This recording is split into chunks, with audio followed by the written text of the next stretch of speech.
اللهم صل على سيدنا ومولانا محمد۔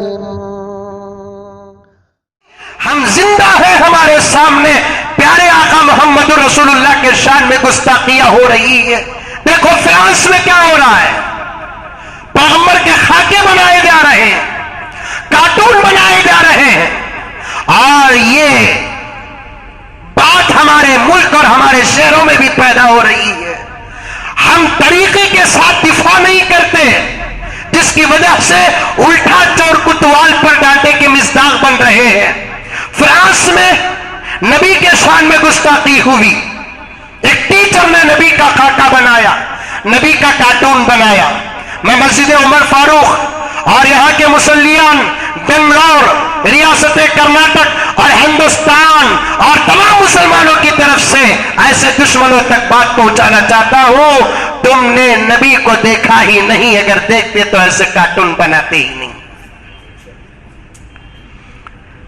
تم جتنا علیاذ باللہ نبی کی صورت کو بگاڑو گے، اتنا آنے والی تمہاری نسلیں اور تمہاری صورتیں ایسی بگڑیں گی کہ چند دنوں کے بعد خود تمہاری نسل یا تم تمہاری نسلوں کو اپنے گھر میں نہیں رکھیں گے، زمانے کو دکھانے کے لیے زو میں رکھیں گے۔ یہ وہ تھے جو نبی کی شان میں گستاخی کرنے کے پاداش میں اللہ نے ان کی صورتوں کو سور اور کتے سے زیادہ بدتر بنا کر رکھ دیا، اور آ کر حکومت والوں نے ان کو پکڑ کر زو کے حوالے کر دیا، کارٹون بنائے۔ اور ہمارے ملک کے ایک وزیر، نام لوں تو بھی شاید میرا منہ گندا ہو جائے گا، ساری دنیا فرانس کا بائیکاٹ کر رہی ہے، فرانس کے مصنوعات کا بائیکاٹ کر رہی ہے، پروڈکٹ کا بائیکاٹ کر رہی ہے، ترکی بائیکاٹ کر دیا، کوئی غلط بات نہیں، پڑوسی ملک بائیکاٹ کر دیا، ہمارے ملک میں بھی بہت سارے مسلمان بائیکاٹ کر دیے، قطر بائیکاٹ کر دیا، بحرین بائیکاٹ کر دیا۔ کرنا چاہیے، کیوں؟ آدمی جس لائن کا ہوتا ہے اس لائن سے اسے تکلیف پہنچاؤ اور جواب دو۔ کوئی دولت کا پجاری ہے، دولت کے ذریعے سے اسے جواب دو۔ کوئی طاقت کا پجاری ہے، طاقت کے ذریعے سے اسے جواب دو۔ فرانس دولت کا پجاری ہے، اب اسے تکلیف اگر پہنچانا ہے، میرے نبی کے شان میں گستاخی کرنے کا اگر جواب دینا ہے، اسے دولت ہی سے نقصان پہنچانا ہے۔ اور آپ کو معلوم ہے، الحمدللہ ثم الحمدللہ، نبی کے عاشقوں میں سے ایک عاشق، ترکی کا صدر رجب طیب اردوغان نے سب سے پہلے فرانس کے پروڈکٹ اور مصنوعات پر پابندی کا اعلان کیا۔ بات پھیلتی گئی، مسلمان اور عاشقان رسول نے فرانس کے مصنوعات اور پروڈکٹ پر پابندی کا اعلان کر دیا۔ آپ کو معلوم ہے روزانہ 100 ارب ڈالر کا فرانس کو نقصان پہنچ رہا ہے۔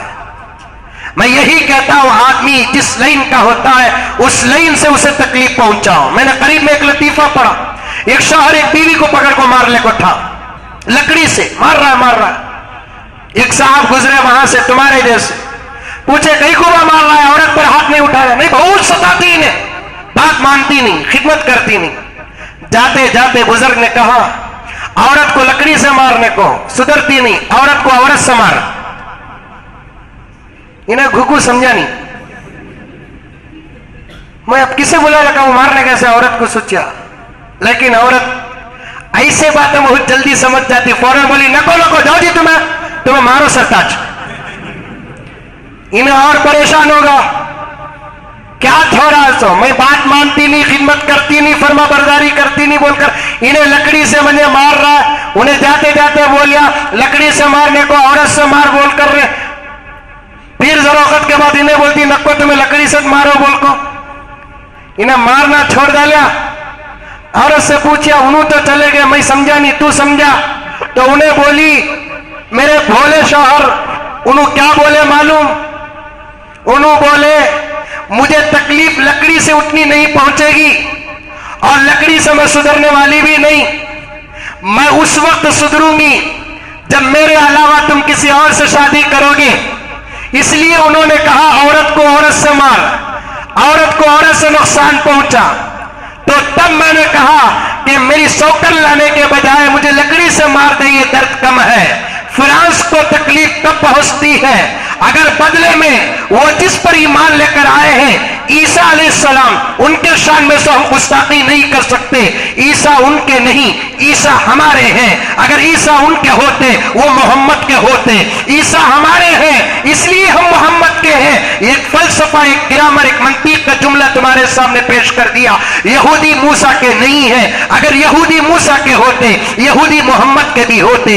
عیسائی عیسیٰ کے نہیں ہیں، اگر عیسائی عیسیٰ کے ہوتے تو عیسائی محمد کے بھی ہوتے۔ اس لیے کہ موسیٰ نے بھی یہ کہا میرے بعد ایک نبی محمد آنے والا ہے، تم اس پر ایمان لے کر آنا۔ عیسیٰ علیہ السلام نے بھی کہا میرے بعد ایک پیغمبر آنے والے ہیں، اس کا نام احمد ہوگا، اس پر ایمان لے کر آنا۔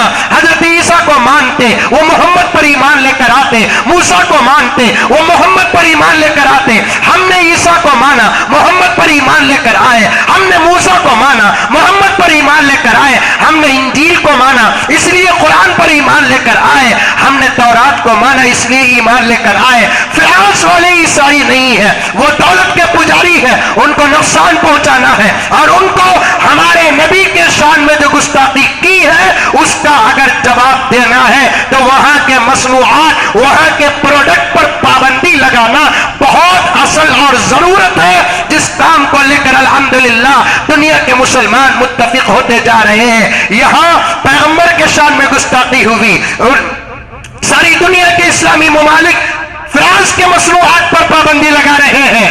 ہمارے ملک کے ایک وزیر فرانس سے کہا ہم تمہارے ساتھ ہیں۔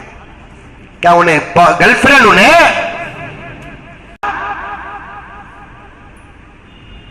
کان کھول کر سن لیں، تاریخ میں مولانا ممتاز صاحب دامت برکاتہم زوردار آواز سے میں آپ کا تائیدی جملہ سننا چاہتا ہوں۔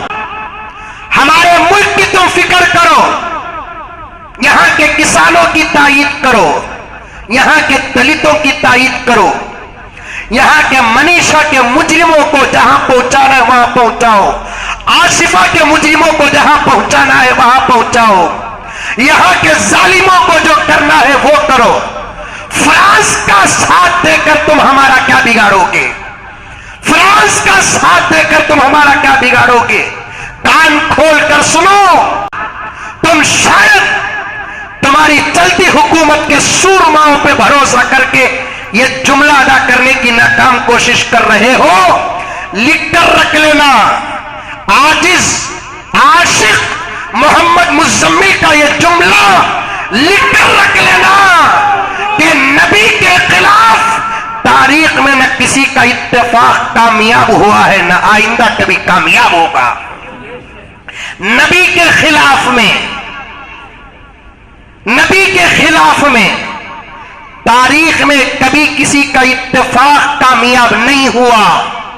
تم فرانس کو ساتھ دو یا فرانس تمہارا ساتھ دے، میں تو اس نتیجے پر پہنچا ہوں، ڈنکے کی چوٹ میں کہتا ہوں کہ فرانس پہلے ہی سے برباد ہو چکا ہے۔ اے فرانس، تو اپنے ملک کی خبر لے، تو زمانے سے میرے نبی کے شان میں گستاخی کرتا آیا ہے، جس کا نتیجہ تو تیرے ملک میں دیکھ رہا ہے۔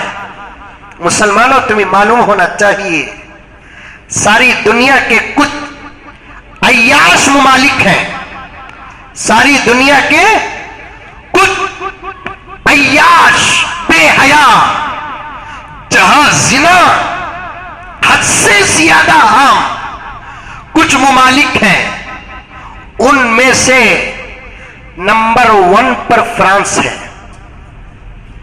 نمبر 1 پر فرانس ہے۔ سنو، نوٹ کرو، ساری دنیا میں فرانس، یہ ہماری علماء کی کتابوں سے نکلا ہوا پیج نہیں، گوگل جو ان لوگوں کے قبضے میں ہے